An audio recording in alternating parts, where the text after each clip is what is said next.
Waalaikumsalam. Bumi, ya.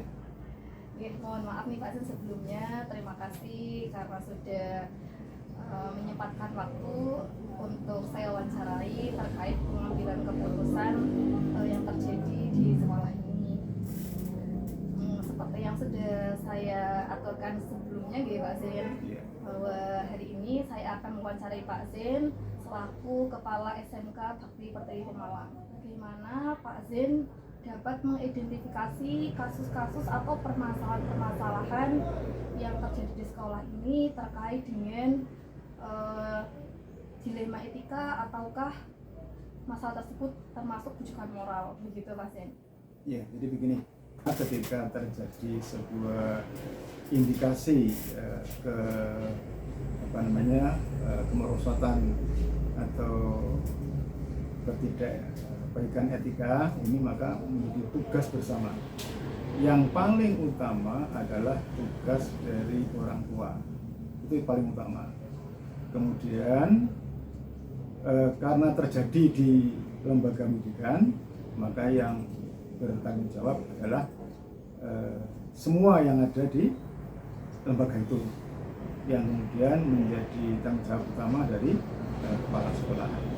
Kami tentu akan bekerja sama dengan semua pihak yang ada, baik dari para waka, kemudian kaprok, kemudian wali kelas, dan kita akan bersama-sama untuk meluruskan agar etika menjadi hal yang paling pokok dalam kita berkomunikasi dalam lembaga pendidikan, terutama di Bakti. Oke, terima kasih Pak Zin untuk jawabannya. Untuk pertanyaan berikutnya, Pak Zin, mohon maaf Pak Zin, selama ini bagaimana Pak Zin menjalankan pengambilan keputusan di sekolah ini, terutama untuk kasus-kasus di mana ada dua kepentingan yang sama-sama benar atau sama-sama mengandung nilai kebajikan? Jadi menilai suatu sikap kebijakan itu kita relatif, artinya tidak bisa kemudian kita menganggap orang lain punya pemahaman yang sama. Mereka bertujuan semuanya baik. Ada sebuah kaidah ya. Jadi baik itu harus etis. Jadi tidak semua yang baik itu etis. Caranya tidak etis walaupun tujuannya baik menjadi tidak baik. Jika ada dua kasus yang nampaknya baik semuanya, ya kita harus duduk bersama. Paling nggak saya akan saya akan wawancara dulu dengan salah satu, duanya, kemudian baru saya bisa memutuskan. Karena apa? Tanpa dengan demikian kita akan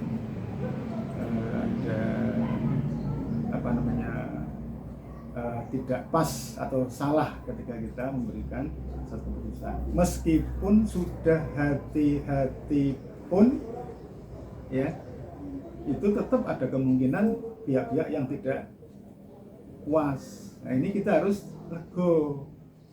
Jadi walaupun itu semuanya baik, kemudian kita putuskan pilih yang terbaik, itu pun tidak selalu melegakan ya semua pihak. Dan bila terjadi yang demikian, kita harus legowo, kita harus ya sudah, memang demikian keadaannya.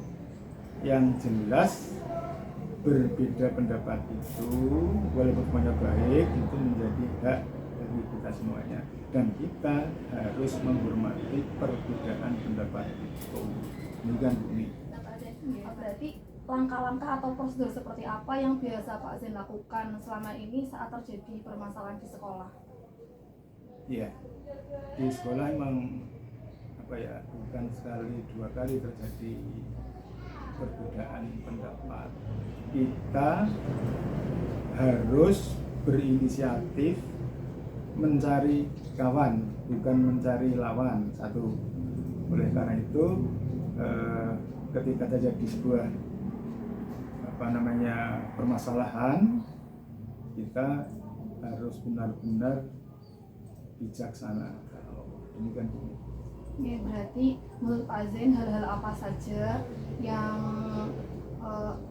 Pak Zain anggap itu efektif gitu Pak Zain dalam pengambilan keputusan kalau terjadi permasalahan terkait dengan dilema yang terjadi misalnya dilema etika. Ya, innamal umamul akhlaqu mabaqiyat wa inhama dzabat akhlaquhum dzabat. Jadi umat itu akan tegak ketika etikanya, ketika akhlaknya baik, tapi akan hancur ketika akhlaknya hancur. Ketika terjadi dilema yang demikian, ya kita duduk bareng, kita saling menasihati diri. Nah, kalau kemudian kita menganggap diri kita paling baik, tidak akan selesai.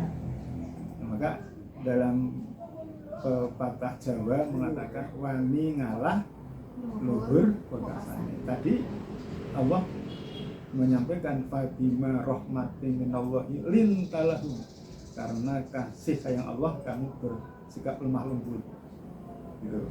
Walaupun tafadhon, kalau kau keras gedal kopi, hati yang congkak, yang keras, lanfad min kholik, maka mereka akan lari darimu. Dan fa'fu anhum, maafkan dia, wastaghfir lahum, mintakan ampun pada dia. Kemudian yang tiga wasyawirhum fil amr, musyawarah, ini itu. Dan terakhir tawakal. Selanjutnya Pak Zain, hal-hal apa saja yang merupakan tantangan gitu dalam pengambilan keputusan yang selama ini dilakukan gitu terhadap kasus dilema etika itu Pak Zain, kira-kira tantangan? Tantangannya bahwa tidak semua kita itu paham. Jadi tidak semua kita paham tentang etika, tantangan. Sehingga tugas kita ya bertahap memahamkan mereka tentang dilema etika.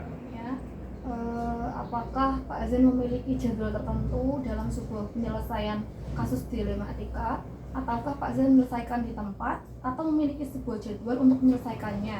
Nah, bentuk atau prosedur seperti apa yang biasa Pak Zain jalankan? Jadi gini, ketika saya mendapatkan sebuah problem begitu, saya tidak langsung menyelesaikan, nggak langsung. Karena kalau kita langsung, berarti kita nggak bijaksana. Iya, karena itu kan yang nampak hari itu, tapi nggak tahu backgroundnya, latar belakang yang mengakibatkan munculnya masalah itu, maka harus diproses dulu. Jadi kalau ini nanti ada masalah, jangan langsung enggak, tapi harus dipelajari dulu kasusnya. Butuh waktu, tidak secepat itu kita menyelesaikan, harus kita pahami permasalahan itu, baru kemudian maka jadwalnya juga nggak ada, jadwal untuk menyelesaikan masalah nggak ada. Tetapi ketika ada masalah, kita kemudian baru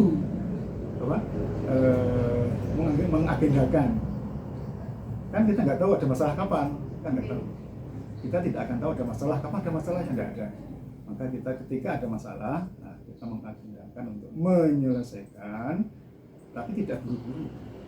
Kecuali masalah kecil, ya. Kalau masalah besar tidak boleh kita demikian dulu.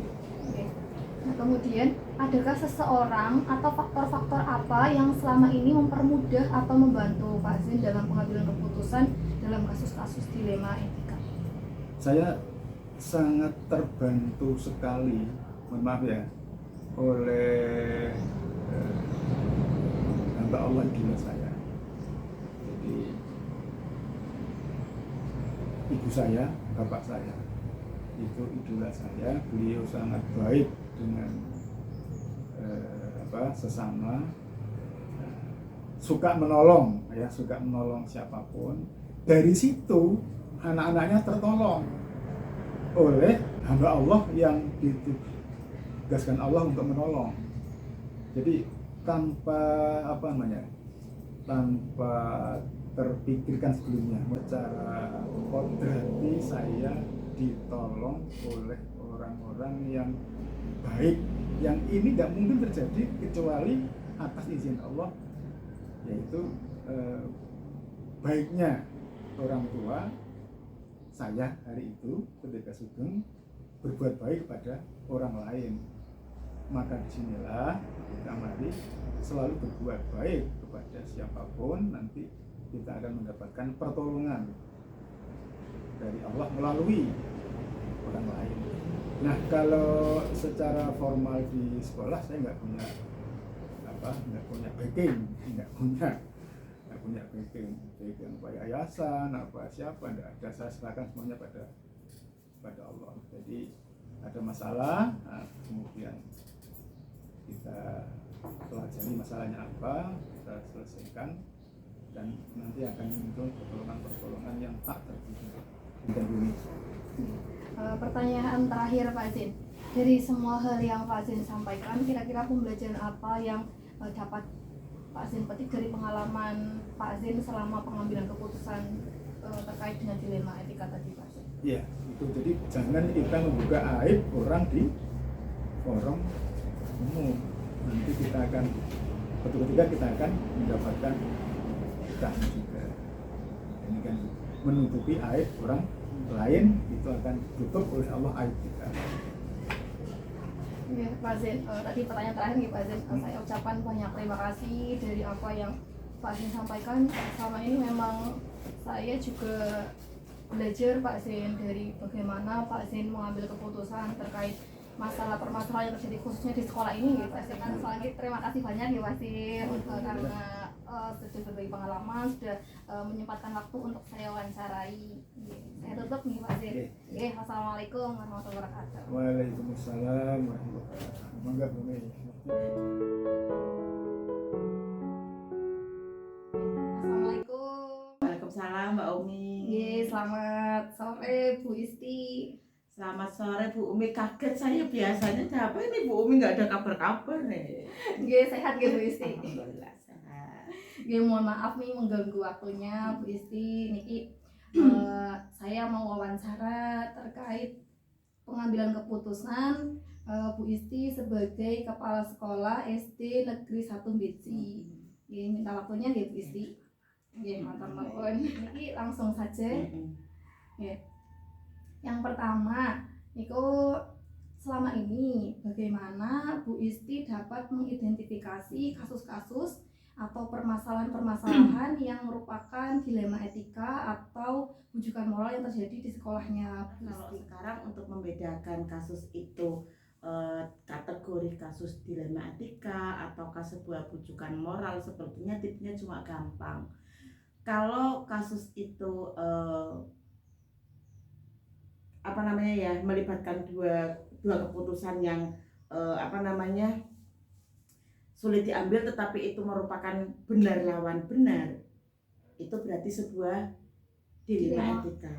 Tetapi kalau itu sudah merupakan benar lawan salah, ya itu sudah bukan dilema etika lagi, itu sudah merupakan bujukan moral. Baik Bu, selama ini bagaimana Bu Isti menjalankan pengambilan keputusan di sekolah Bu Isti, terutama untuk kasus di mana dua permasalahan tadi atau kasus tadi itu sama-sama benar atau sama-sama mengandung nilai kebajikan. Nah, ketika kita menghadapi kasus seperti itu, tentunya saya nggak bisa mengambil keputusan tersendiri. Banyak pertimbangan-pertimbangan yang harus saya pikirkan, terutama ketika itu melibatkan sekolah. Saya harus berkomunikasi dengan warga sekolah, terutama teman-teman guru selalu kami ajak diskusi. Kalau itu harus melibatkan komite, ya kami panggil komite. Artinya memang keputusan yang saya ambil itu saya tidak pernah mengambil keputusan itu secara sepihak. Kami selalu mendiskusikan dengan teman-teman sehingga nanti keputusan yang kami ambil itu bisa dipertanggungjawabkan secara bersama. Pun nanti keputusannya saya yang harus menentukan, begitu.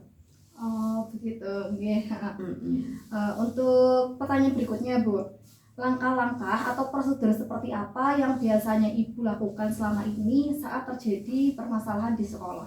Oke. Ketika ada sebuah permasalahan di sekolah, tadi seperti saya sampaikan di awal bahwa saya tidak akan mengambil keputusan secara individu. Kita identifikasi dulu itu merupakan dilema etika atau bujukan moral. Kalau bujukan moral jelas tidak ada pilihan. Kita harus memilih yang benar dulu. Jangan sampai keputusan yang kita pilih itu adalah sebuah keputusan yang melanggar hukum, kan begitu. Kemudian kalau itu sebuah dilema etika di mana kita dihadapkan pada sebuah kebenaran melawan kebenaran, ini yang perlu ada beberapa hal yang harus kita pikirkan. Kalau itu berkaitan dengan murid, saya selalu berpikir dampak dari keputusan ini terhadap murid tersebut. Jadi memang langkah-langkahnya itu diidentifikasi dahulu ya. Nah kemudian pengambilan keputusan itu penuh pertimbangan. Bahkan tadi Bu Isti mengatakan ya semua demi anak, dan berarti keputusannya itu berpihak pada murid. Pertanyaan berikutnya nih Bu, hal-hal apa saja yang selama ini Ibu anggap efektif dalam pengambilan keputusan pada kasus-kasus dilema etika?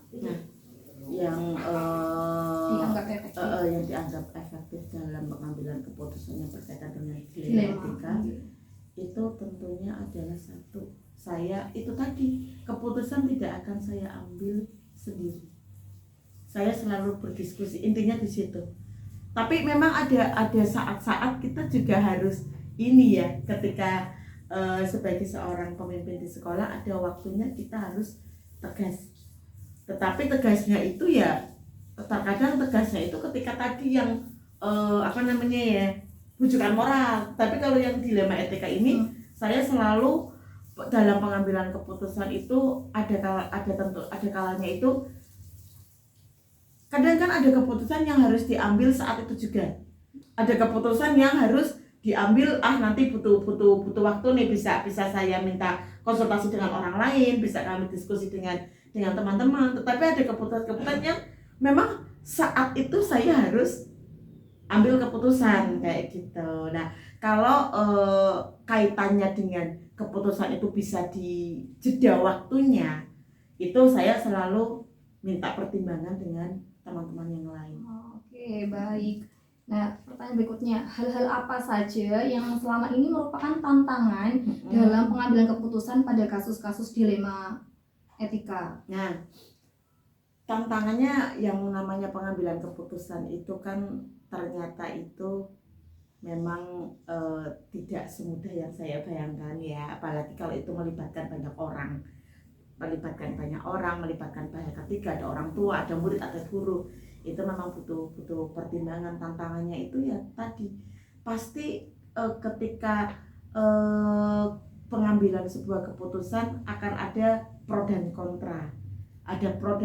Ketika saya mengambil keputusan ini, pasti dari pihak lain akan ada yang kok seperti itu ya Bu, seperti ini. Tetapi ketika kita berikan sebuah penjelasan, kita pendekatan, artinya keputusan yang tadi diambil bisa diterima bersama. Tantangannya yaitu tadi, tidak semua yang kita inginkan itu sama dengan pemikiran teman-teman yang ada di sekitar kita atau yang ada di lingkungan. Pertanyaan berikutnya, apakah Ibu memiliki sebuah jadwal tertentu dalam sebuah penyelesaian kasus dilema etika, atau Ibu langsung menyelesaikan di tempat, atau memiliki sebuah jadwal untuk menyelesaikannya? Nah, bentuk atau prosedur seperti apa yang Ibu jalankan? Oke, jadi kan di awal saya mengatakan ada sebuah kasus yang memang harus diambil saat itu juga, ada yang tidak. Jadi memang dalam pengambilan keputusan saya tidak ada jadwal khusus untuk pengambilan keputusan, apalagi yang terkait dengan dilema etika. Jadi kondisional, tergantung kasusnya seperti apa dalam pengambilan timingnya, apakah itu saat itu ataukah memang ada jeda, atau itu tergantung jenis kasusnya Mbak Umi. Oh gitu, berarti ya prosedurnya ya tergantung kasusnya dan kondisional. Iya, gitu. Ini juga adalah sebuah kasus dilema, sanes benar atau salah. Iya, gitu. kalau benar salah sudah kita, biar kita nggak melanggar ya kita cari, ya sudah yang menjadi keputusan ya kita ambil yang benar. Kenapa kalau salah kita ambil keputusan itu beresiko. Baik. Pertanyaan berikutnya, adakah seseorang atau faktor-faktor apa yang selama ini mempermudah atau membantu Ibu dalam pengambilan keputusan dalam kasus-kasus dilema etika? Ini kalau terkait dengan teman-teman guru, yang namanya guru itu kan karakternya berbeda-beda ya, untuk menghadapi guru dengan tipikal seperti ini dengan saya dengan usia saya yang digolongkan ya, tergolong itu usia mungkin kalau 40 mungkin sudah, kalau secara kematangan mungkin sudah mapan, tetapi karena pengalaman yang baru ini saya butuh seseorang yang akan saya mintai pertimbangan dalam pengambilan sebuah keputusan, terutama yang berkaitan dengan bukan berkaitan dengan murid, berkaitan dengan individu, teman atau rekan guru. Nah, itu ada kepala sekolah saya yang dulu sebelum saya diangkat menjadi kepala sekolah, beliau yang saya kadang saya mintai pertimbangan ketika ada kasus-kasus seperti ini, saya harus bagaimana seperti itu. Jadi ada hal-hal yang memang saya harus minta pertimbangan seseorang dalam pengambilan keputusan kaitannya dengan rekan guru. Kalau dengan siswa mungkin saya bisa tadi dengan teman-teman sesama guru bagaimana kita mengidentifikasi kasus ini, kemudian pengambilan keputusannya akan seperti apa. Ya, untuk pertanyaan berikutnya, dari semua hal yang telah disampaikan, pembelajaran apa yang dapat Ibu petik dari pengalaman Ibu mengambil keputusan terkait dilema etika itu? Keputusan atau kasus-kasus dilema etika, ketika kita mengambil keputusannya itu dengan penuh pertimbangan, tentu akan menghasilkan sebuah keputusan yang bisa diterima oleh semua orang. Artinya ketika ini berkaitan dengan murid, kita harus betul-betul memikirkan agar semua keputusan yang kita ambil itu tidak merugikan mereka atau berpihak kepada anak-anak. Seperti itu Mbak Umi. Tadi itu pertanyaan terakhir Bu Isti. Terima kasih banyak sekali, Masya Allah, saya mendapatkan banyak ilmu dan juga pengalaman. Matur nuwun sangat sudah mau berbagi dan menyediakan waktunya untuk saya wawancarai Bu Isti. Moga-moga kedepannya bermanfaat baik untuk Ibu ataupun saya pribadi khususnya. Ya, mudah-mudahan dengan berbagi ini, yang namanya kita berbagikan, mudah-mudahan apa yang tadi saya ceritakan ada manfaatnya, benar baik, terutama untuk diri saya begitu. Terkadang ya itu tadi, keputusan yang kita ambil itu memang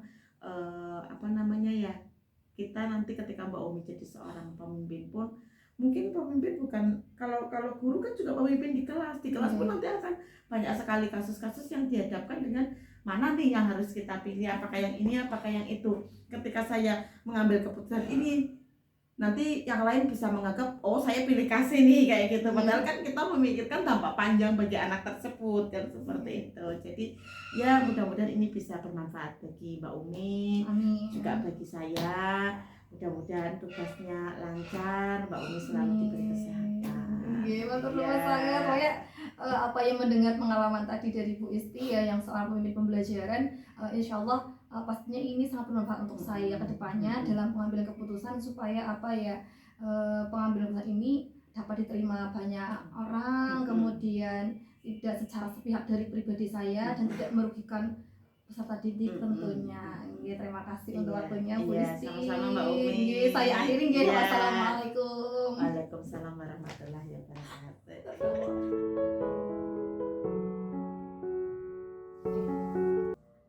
Assalamualaikum Bu Salihah.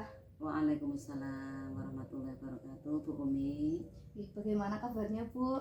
Alhamdulillah baik, mudah-mudahan Bu Umi juga baik ya. Iya, alhamdulillah. Mohon maaf nih Bu ya, mengganggu waktunya. Iya. Ya, terima kasih sudah mau menyempatkan waktu, seperti yang sudah saya sampaikan sebelumnya, bahwa hari ini saya mau mewawancarai Ibu selaku Kepala Sekolah SDN 03 Wana Mulia Bu. Minta waktunya sekiranya ya 10-15 menit Bu. Baik. Terkait dengan pengambilan keputusan yang telah Ibu lakukan ketika terjadi permasalahan di sekolah ini. bagaimana Bu Solihah mengidentifikasi tadi Bu, berarti kasus-kasus atau permasalahan yang terkait dengan dilema etika atau bujukan moral di sekolah ini? Ya, baik. Untuk dilema etika maupun bujukan moral memang itu pastinya sering terjadi dalam sekolahan ya. Kami membahas bersama rekan guru agar permasalahan tersebut bagaimana cara mengatasinya. Baik Bu, mohon maaf nih Bu, berarti selama ini tuh bagaimana Bu Solihah menjalankan pengambilan keputusan di sekolah Ibu, terutama untuk kasus-kasus di mana ada dua kepentingan yang sama-sama benar atau sama-sama mengandung nilai kebajikan. Iya, untuk kasus-kasus yang memang sama-sama benar, kami melihat prioritasnya dulu, ya prioritas yang betul-betul kita utamakan ya. Dan tentu saja dalam pengambilan keputusan kami melibatkan Dewan Guru, karena segala keputusan kan tanggung jawab bersama ya di sekolahan, walaupun yang penanggung jawab utama adalah kepala sekolah ya saya sendiri, kami tetap memberi pertanyaan, agar guru-guru bisa memberi masukan bagaimana pemecahannya. Nanti kita bersama-sama diskusi, komunikasikan bersama. Setelah terjadi sebuah keputusan, kami menetapkan dan melihat prioritas yang lebih utama, yang kebaikannya lebih besar, terutama untuk sekolahan dan untuk anak-anak kami. Begitu. Oh, jadi berarti yang benar-benar kebaikannya lebih besar itu Ya, diprioritaskan ya Bu. Ya. Ya, untuk pertanyaan berikutnya Bu, langkah-langkah atau prosedur seperti apa yang biasa Ibu lakukan selama ini saat terjadi permasalahan di sekolah? Ya, saat terjadi permasalahan biasanya kami identifikasi dulu ya, permasalahan tersebut, dan tentunya kami juga melibatkan Dewan Guru. Alhamdulillah di sekolah kami itu ada kombel juga, komunitas belajar, yang kombel itu tujuannya adalah untuk menyelesaikan permasalahan-permasalahan terutama dalam pendidikan pembelajaran di kelas, pendidikan guru-guru kami di sekolahan. Jadi dalam kombel itu kami bersama-sama berbagi ya, sharing, berbagi, berkolaborasi ya.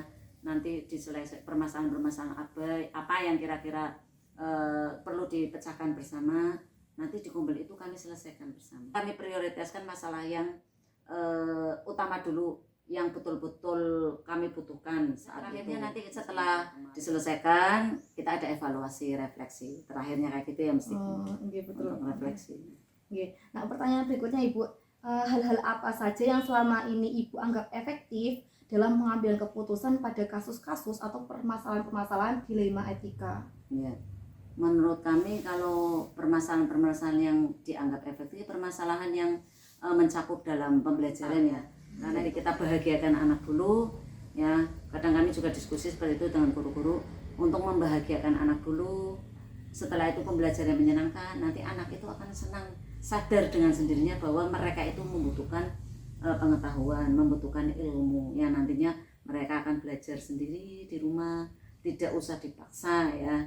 Kadang kan anak-anak sekarang beda ya, kalau tidak dipaksa belajar ya alhamdulillah di sini ya seperti itu masih proses juga ya. Tidak semua anak yang mau belajar sendiri, kesadaran dari diri sendiri. Ya Pak Ibu, terima kasih. Nah, untuk pertanyaan berikutnya itu, hal-hal apa saja yang selama ini merupakan tantangan dalam pengambilan keputusan pada kasus-kasus dilema etika? Iya. Dalam suatu penyelesaian masalah memang ada tantangannya ya. Tantangannya tentunya ketika ada berbagai perbedaan pendapat ya. Tentunya ya pasti dalam suatu kelompok ya, apa tadi kombel ya, kan terdiri dari beberapa orang ya. Kami di sini ada 11 guru ya, Dewan Guru bersama kepala sekolah. Itu kadang ada perbedaan pendapat, kadang ada pendapat yang ini, pendapat ini. Kita tantangannya itu adalah menyamakan persepsi ya, menyamakan persepsi agar pendapatnya itu bisa kita istilahnya sepakati bersama, dan nantinya setelah disepakati nanti kita bisa sampaikan ke wali murid. Apakah Ibu memiliki sebuah tata kala atau jadwal tertentu dalam sebuah penyelesaian kasus dilema etika? Apakah Ibu langsung menyelesaikan di tempat atau memiliki sebuah jadwal untuk menyelesaikannya? Bentuk atau prosedurnya seperti apa yang Ibu jalankan? Baik. Kalau jadwal sih lihat permasalahannya ya. Kalau memang harus saat itu diselesaikan ya kami segera membuat membuat undangan kepada guru-guru. Misalnya ada permasalahan ini, kita sampaikan kepada guru-guru bagaimana pendapatnya, nanti kita buat kesepakatan. Itu kalau berarti sesuai dengan kondisional seperti itu, tidak terjadwal sih. Tapi memang kalau untuk kombel memang terjadwal, dan tentunya ada permasalahan-permasalahan yang dalam pembelajaran yang nanti disampaikan dalam komunitas belajar di sekolah kami. Oke, Bu. Oke, Bu, pertanyaan berikutnya, Bu. Adakah seseorang atau faktor-faktor apa yang selama ini mempermudah atau membantu Ibu dalam pengambilan keputusan dalam kasus-kasus dilema etika? Iya. Kalau untuk bantuan ya itu seperti yang tadi saya sampaikan, kami serahkan bersama-sama dengan Dewan Guru. Ya, ada seseorang kadang kalau misalkan kita membutuhkan orang luar kami panggil komite. Pertanyaan terakhir nih, Bu, nggih. Dari semua hal yang telah Ibu sampaikan tadi, pembelajaran apa yang dapat Ibu petik dari pengalaman Ibu mengambil keputusan terkait dilema etika? Iya. Pembelajaran yang dapat kami petik itu adalah kita harus bersinergi ya dengan dewan-dewan guru. Kita harus selalu terbuka, kita berkolaborasi dengan seluruh stakeholder yang ada di sekolah ini. Tentu saja yang utama dengan dewan guru kita harus selalu terbuka, tidak boleh ada saling tertutup, karena kita bersama-sama menjadikan sekolah kita biar sekolahnya maju ya, berkualitas, memiliki mutu yang baik. Tentu saja harus berkolaborasi dengan dewan guru dan juga anak-anak. Kadang kita meminta pendapat anak ya, jadi tidak hanya dewan guru, kadang kita juga minta pendapat anak ya, tentang masalah apa, program sekolah atau kegiatan yang perlu kita minta pendapat anak. Setelah itu kita juga bekerja sama, kolaborasi dengan komite sekolah. Oke, Masya Allah, luar biasa, Bu. Jawabannya terima kasih, Bu. Apa yang sudah mau berbagi gitu nggih, Bu, pengalaman terkait dengan pengambilan keputusan begitu. Saya akhiri untuk sesi wawancara hari ini. Matur nuwun, Bu Solihah. Wassalamualaikum warahmatullahi wabarakatuh. Waalaikumsalam warahmatullahi wabarakatuh.